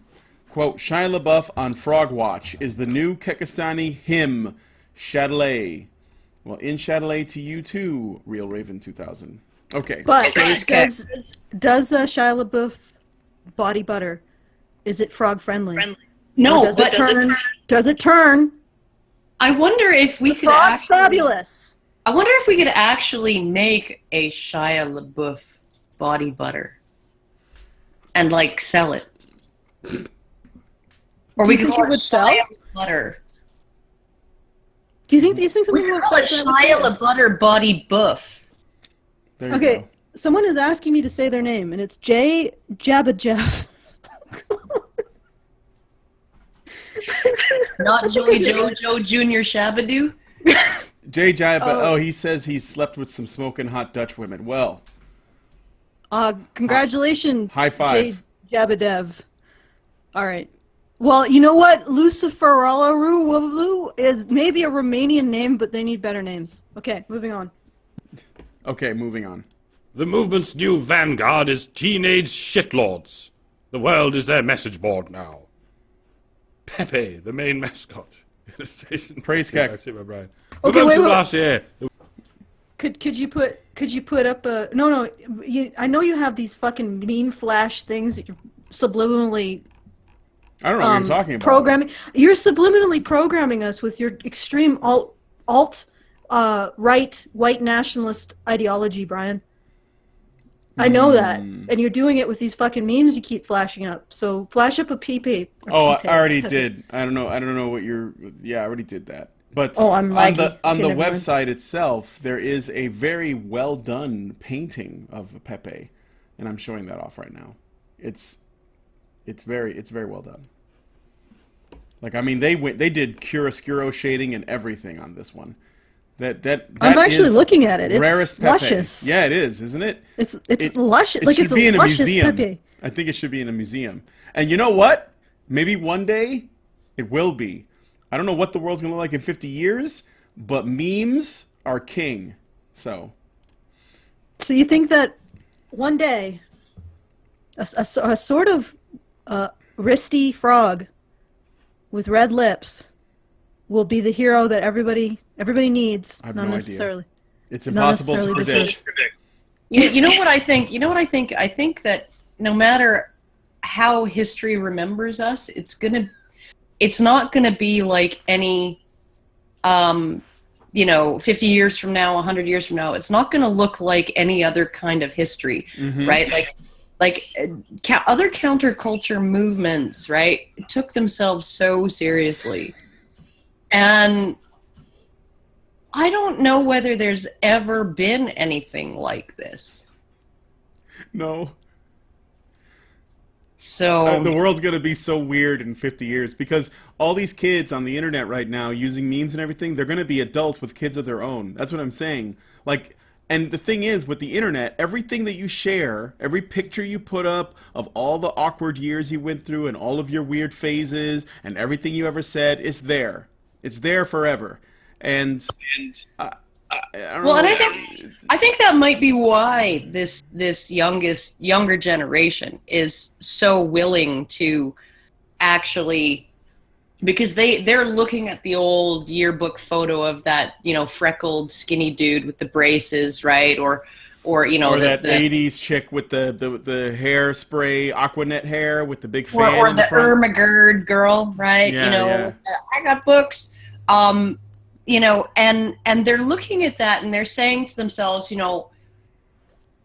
if I put something stupid up, I could literally be a meme, right? So I think that they're having a lot more fun in terms of putting themselves out there in a lot of ways than maybe an adult would. Your typical adult would. They'd be worried about the consequences, and these guys are like, well, fuck, if a yearbook picture turns into a meme, that gets shared 1 million, 2 million, 3 million times, right, with different captions, then like, what hope do I have? So I might as well just enjoy it and goof around and be ridiculous. Mm-hmm. So Can I just point something out? These Donkey Kong coins, the Danish kronars, they don't really go up for very long. I haven't actually caught one being highlighted on the top. They seem to like that somebody sends in this money and it's just like zoop, it's out of the, because everything that they send in it Lingers. stays up. It lingers depending on how much was sent in. So the the Danish kroner are just like they don't even go up at all. Maybe for a split second. Danish kroner is actually it's I think worth 1/6 of a Canadian dollar or something like that. Oof, it's like a peso. All right. Yeah, very very little. Jay Jabajev, back in the day, Allison fucked up my name and called me out for banging Dutch women. I don't recall calling you out for that. She congratulated you. He No, remembers. Brian congratulated you. I was just sort of neutral. He said back in my day, Allison fucked up my name and called me out for banging Dutch women. So as in earlier today, like earlier in this street. It's a joke. Oh Yeah. yes, because we're talking about time. All right, Right. let's move on with the codger. It was hard to avoid the sensation that something had broken somewhere, and the internet was leaking into real life. The world seemed to have taken on the punchy, disorderly, darkly playful quality of a message board fight, in part because the president-to-be insisted on communicating mainly in tweets assembled from detritus found in a Breitbart comments scrapyard. Sad. Fair enough. Donald might be served by sleeping instead of tweeting. Although, no, I mean, look, the more he tweets, the more the journalists and entertainment industry and fucking academics, they freak out and they're all running to like make him look bad, and it actually makes them look pretty sad. By the time he's put the tweet out, he's forgotten what he said. He's like, I think this is great. It's on my mind. I gotta say something about this. And then he puts in a tweet, and then everyone's like, oh my God, let's go get him. And they put all their energy to it, and they dedicate a fucking sketch to it, you know, and Samantha Bee goes off on a rant, and it's like, you're putting a lot of energy into this. This is what trolling is like somebody putting in very little effort to get maximum reaction out of the people who are freaking out. And I think, I'm not saying Trump's playing 5D chess or anything, but I think that when you he's overreact... certainly doing the low effort shitpost. Yeah, exactly. And on top of that, I think it does work. And I don't know that he's playing 4D or 5D chess or whatever, right? Like, I mean, Nick Redding came up with, the idea of the anti-feminist cooperation spiral, right? Mm-hmm. Where we apply pressure to them, they lose their fucking minds, right? More people in the non-feminist sector come over to our side, right? And then it just continues on. And every time they lose support from the general public, and the general public starts seeing things our way via the Streisand effect or whatever, right? The feminist reaction to us applying pressure to them and their bullshit is to freak out even more, right? And so it just tightens and tightens and tightens until mention a podcast with 35,000 subscribers, in the same breath as Scott Adams. Yeah. Yeah.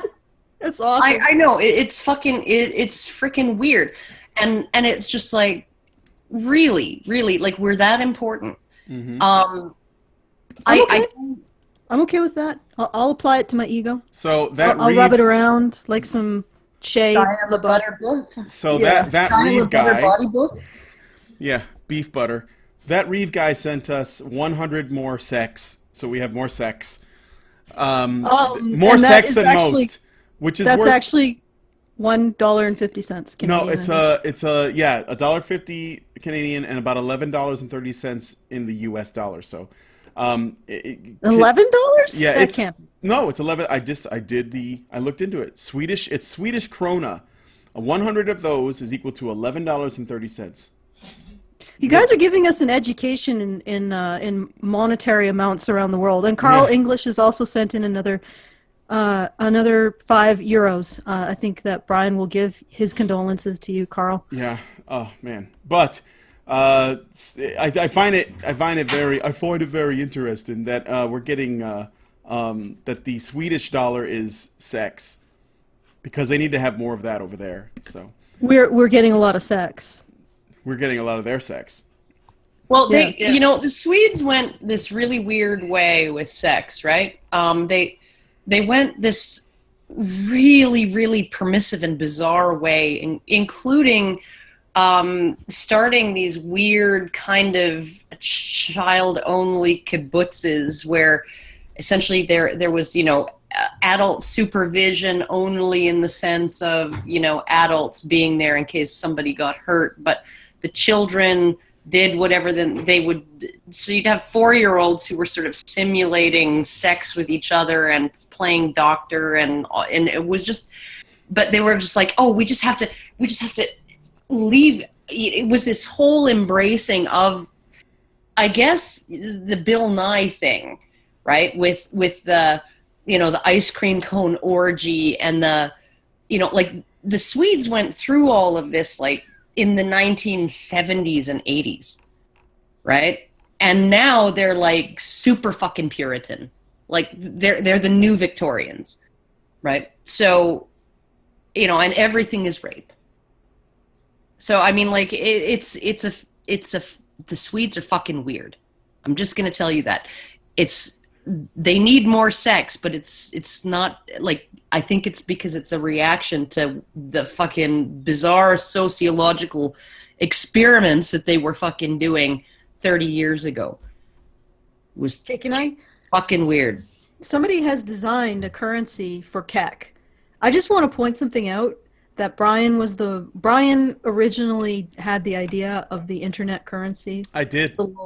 The internet and the CAC. Did you include the CAC? I did include the CAC. I was inspired by Laughing Witch's husband, who claimed to understand the internet really well because he went on 4chan and researched for weeks and learned that what they were after were the lulz. And when he found that out, he was like, they're after our lulz. We have to guard our lulz. What are lulz? Must be some form of currency. And when I said that, and we all laughed about it, Mike is the one who said, how many lulz in a kek? So, and that's where we are now. We're basically it's like the Bitcoin of internet kek farming or lul farming. Yeah, it's and then it became a thing. Yeah. There's also lels, but lels are kind of like Electrum. Nobody really wants to mess with it. But they're still worth something. Okay, so shall we move on? Yes, let us move on. The subcultures and folkways of the internet had become powerful enough that the entire election apparatus was obliged to attend to and dissect them. In January, the Republican consultant Rick Wilson... Oh my god, The entire, was obliged to pay attention to and dissect them? You don't just laugh and then move on? You have to... That was your first fucking mistake. Is that you were like, oh my god, we must get to the bottom of this. What does this mean? Diabolical. And what does it mean? It must have some hidden, no, it's just a fucking joke they're trying to get a rise out of you, and you gave them a rise, and then you took it seriously, and then you had to investigate, and then you had to find out that, the OK hand sign is actually a W and a P for white power, and, and all of this shit, and you fell for it. And because you were looking for something that isn't there, it's just for the fucking keks. Mm-hmm. Oh my god. Which are not real currency. Except now. Actually, now you're making them into real currency. I think it is. I think it's real currency. What is currency? Currency is just an agreement. Yeah. Currency is an agreement between two people that this piece of paper is worth something, right? And so essentially, which is why Confederate money isn't worth anything, right? It's not worth anything because everybody agreed that it wasn't worth anything. So when the other side decided that these retarded memes, and they are retarded, they're funny, but they're retarded and they're ridiculous. When they decided that these memes actually had currency, right? That was when they actually took on value. Sylvester Meehan writes, he gave us $6.66 or £6.66. Is that right? And he says, I pay you to read this book. And he gave me a link. Let me see what this is. I have deciphered the link. It is Freedom is More Than a Seven-Letter Word, a book by Veronica of the Chapman family. Unfortunately, I don't think I'm going to have time to read the book, but I read the title, so there you go. It's different. Yeah. Okay. All right. Let us shall we move on. A portion of Trump supporters as childless single men who masturbate to anime. By September, the Clinton campaign was concerned enough with the threat of meme warfare that it released an explainer denouncing the cartoon frog Pepe under the title Donald Trump, Pepe the Frog, and White Supremacists, an explainer. Oh, when election... That probably killed her, to be honest. Oh, it certainly killed any credibility she had. Okay, and I want to point something out. They're mocking childless men who, they don't have relationships, but can I point something out? This is the group of men with the largest disposable income of all groups of men. Yeah. Yeah.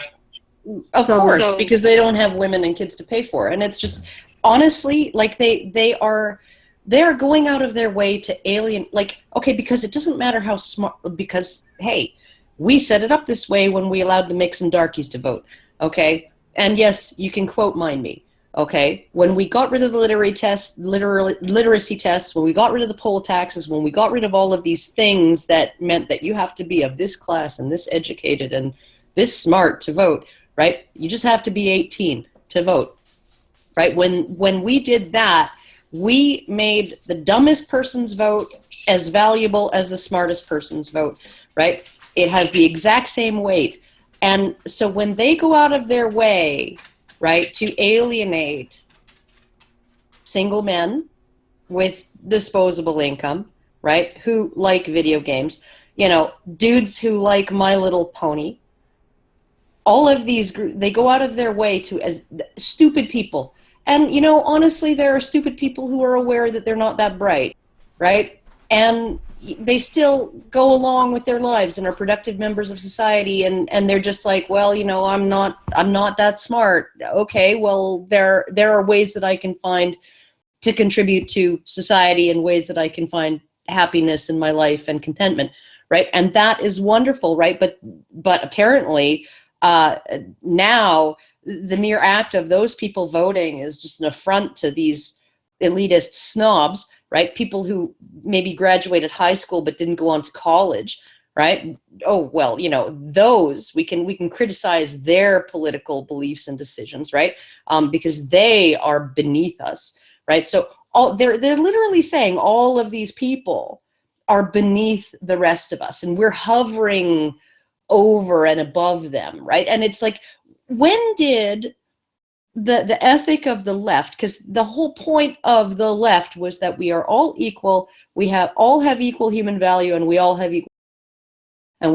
should have equal human rights, right? That used to be what they were about. That, at least that's what they said they were about, right? And if you look at communism, right, on the surface, I think that was actually an attempt to bring that about, right? A stupid, misguided attempt that didn't take human nature into account, but I think that it was well-meaning in that was what it was attempting to do, was bring about that kind of ethic of equality across the board in terms of dignity, rights, respect, the ability to pursue happiness and find meaning in life, right?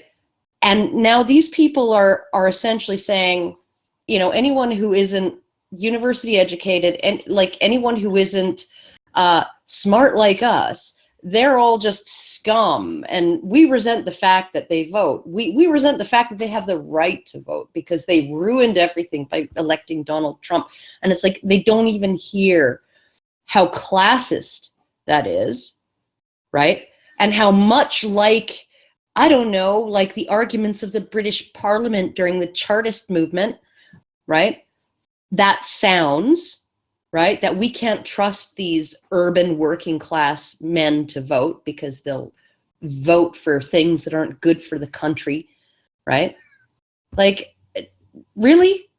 That's where you're at now, once you have power. Someone mentioned that they're pissing off the group of men with the largest amount of money. The non-professionals. Basically, they're pissing off the people with a decent amount of wealth. Collectively, yeah. Actually, what's really interesting is they're pissing off a consumer group that is not just huge collectively, because the game, anime, all this other stuff together is billions and billions and billions of dollars. But also, if you look at the product that these people consume, when you're not looking at like merchandising, you're actually looking at like the game product. Not only is the marketplace huge, but the product is easily replicatable. Although the AAA titles have huge upfront costs, it doesn't cost anything to duplicate an online game. So, whereas it does cost something to duplicate, a skirt or a purse. So they're actually oh yeah, no, and skilled tradespeople, right? They're pissing off skilled tradespeople, And I'm sorry, but when you pick up your phone and call for tech support, right, chances are the person who answers is in another country. But when you need your toilet fixed, you can't outsource it to some freaking asshole in Bangalore, right? You need an actual, and that's not even something that's going to be able to be automated anytime soon. Maybe in the next 75 years, we'll have robots that are dexterous enough and smart enough to actually install a fucking toilet, but it ain't happening anytime soon. It's not like a self-driving car. So you're literally pissing off the people in your country who are going to have jobs almost guaranteed throughout the next, 50, 60, 70 years, unlike accountants, unlike programmers, unlike, engineers, unlike sociology professors, right? Because eventually we're not going to be able to afford $20,000 of taxpayer money per student per year to subsidize bullshit like that, right? And we're going to have to start cutting back. So, just keep pissing them off. Just keep on fucking doing it, assholes. I just wanted to say that We Have Ray Guns gave us 58 more Donkey Kong coins. So thank you for that. We are officially 2 Donkey Kong coins away from an extra life. Just 2 more. Okay, continue. All right, let's do this. Oops. Where is the fucking... There we go. Night rolled around. It was hard to begrudge the exuberant 4chan poster, thrilling in his candidate's surprise victory, who bragged that we actually elected a meme as president. It was a shocking turn, not just because Donald Trump had become president. Somehow the self-proclaimed losers and freaks of 4chan and its ilk had come to great political prominence. The gleaming new real-name internet of Facebook, not to mention the media companies and political machines relying on it, that was supposed to tame the wild territory of the Reddit-style web, had instead been infected by it. It was almost a thrilling underdog story. The weirdos and outcasts had stood up for something and won, except that the thing they were standing up for was anti-enlightenment, anti-democratic, anti-equality politics. Whatever else the alt-right is, it is a movement born and incubated on the internet, and it couldn't have existed without that technology. Circulation, discussion, and debate are oxygen to political ideas. Commercial and social mechanisms like the cost of owning a printing press, and no one will invite you to parties if you openly praise Hitler, traditionally cut off extreme thinkers from mass circulation. Fuck, you can come to my house for a party. No, maybe you party well. I mean, I'm still gonna laugh at you if you ask me stupid questions. I'm still gonna, assume and otherwise, and hope that when you say, Hitler did nothing wrong, you're just joking, right? But it's people who are willing to say outrageous things that are the most interesting to be around. I mean, what's the alternative? Silence. Boredom, like what I'm half asleep listening to even freaking the doctor's narration of this article. It's tea parties. They want us all to have tea parties. That's why. Tea parties. Tut tut cheerio. Tut tut cheerio. Yeah, no.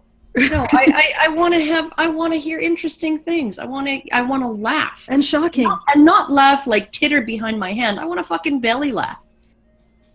Go for right? That requires. I'm not going to get that from anybody on the left who's like, that was a microaggression. Like, you want to guffaw is what you're saying. A belly laugh requires a lot of boundary breaking, I think. Mm-hmm. You got to go there. Got to go. Gotta go there. Okay, shall we? Yes. Now, though, you can reproduce your ideas essentially infinitely, for prices so low as to be effectively free and suffer no ill social effect. In fact, online, toxic ideas are more likely to get attention and social capital.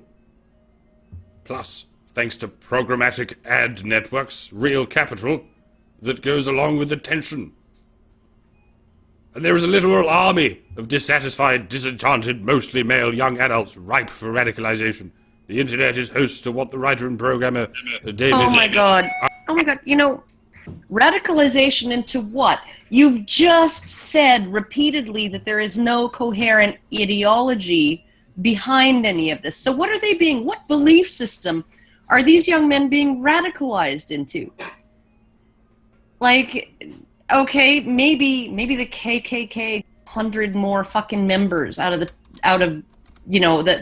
memetic fucking Trump 4chan campaign, fuck whatever you want to call it, right? Like, but it's not like there's this gigantic fucking ideology that's radicalizing young people. They're all scattered everywhere. You said it yourself.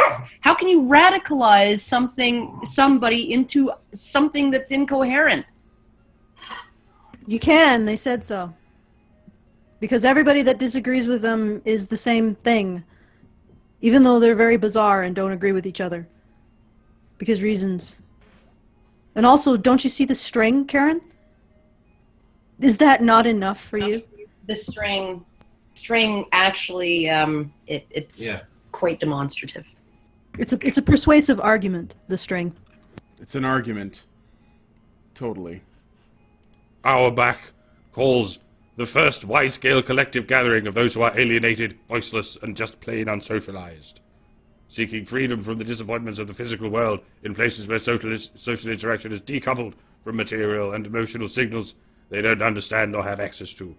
There's people that are, like, behind the counter at a Pizza Hut or whatever, and their intellect and their skills are not being used in the real world in a way that's appealing to them. Oh, real quick, we got Dinosaur Emperor, and he dropped us some 50 DKKs, Donkey Kong coins. We got a 1-up, so Yeah, and we're also do I write? well on our way to another one. And then he also said, I don't know if this is ironic, do I write my message here? Yes. Yes, you do. Okay. And the bell says, I came here for the video games, where the hell are the video games? You don't think that this is not a video game? I mean, seriously, we must have scored some kind of point by getting ourselves into the New York Mag's bullshit list. What he's saying is that apparently the Honey Badger Brigade, according to this article, is a group of female video game enthusiasts. Well, I do like games, but the problem is that once I started playing this game called Reality for the CACs, it just nothing else could compare. Oh my God, dogs! Kevin, stop tormenting George. She's gonna bite you. All right. Shall we? All right. Yes, but we're almost The done. webcomic artist and longtime 4chan observer Dale Barron tells me the only interesting stuff that's going on is the internet and video games. What? Let me go back a little bit. Behind the counter at a Pizza Hut or whatever, and their intellect and their skills are not being used in the real world in a way that's appealing to them. The webcomic artist and longtime 4chan observer Dale Barron tells me the only interesting stuff that's going on is the internet and video games. So, Was that oh no, it's a non sequitur because they just go to read the full article on Select All. okay. All right, so that they're. Sorry about that, guys. It just sounds like but it also sounds like there was just a kind of a backhanded dismissing statement by saying, well, they're not into anything except they work at shitty jobs and they play video games and watch porn, so they shouldn't be important. And they talk about stuff on message boards and try to win the internet for the day. Yeah, so there's a literal army of dissatisfied, disenchanted, mostly male young adults, right, for so-called radicalization. Actually, the radicalization I'd like to pursue is that this group, which it comprises the largest single male consumer body on the planet, might want to start buying things from companies that actually respect their culture, their expectation of social norms, and the fact that they are not evil incarnate. Yeah, that's something that young men being evil incarnate is actually a really radical idea. No, it's yeah, not. I know. It's never actually been ever a trope in popular culture or in propaganda or in mainstream media. The idea that young men are a danger to society it's like, really, this is a new idea. Yeah, they just figured this one out. They're woke. And also, they want to say that young men are a danger to society at the same time as, what up, young people? They want to. I know. It's like they're literally trying to be cool and. Hello, fellow kids. Hello, fellow evil satanic worm beasts. 4chaners. Well, Poor Shanners. it is really like the difference between. Here you is know, my mem. What do you think of my mem, 4chaners? It really is like the difference between the sex junk, Bill Nye, Rachel Bloom thing, right? Mm-hmm. And what Sargon he set it against the Jesus Christ is my nigger, right? And my flock is getting bigger and bigger because Jesus Christ is my nigger, right? And there is a fundamental. Okay. Let me finish my thought. No. Let me finish my thought. You can't finish your thought. It ends at Jesus Christ is my nigga. Okay? If you want to hear Karen's finished thought, become a patron, www.patreon.com/honeybadgerradio. $5 a month gets you access to the after shows. And also access to our Discord, which is really awesome. You can Discord with us on the Discord. I don't know if that's a thing. Anyway, moving on. Let us adjourn now, because I wanna actually be able to go to the bathroom. I'm in pain. I'm in literal fucking pain here. Allison's sex junk is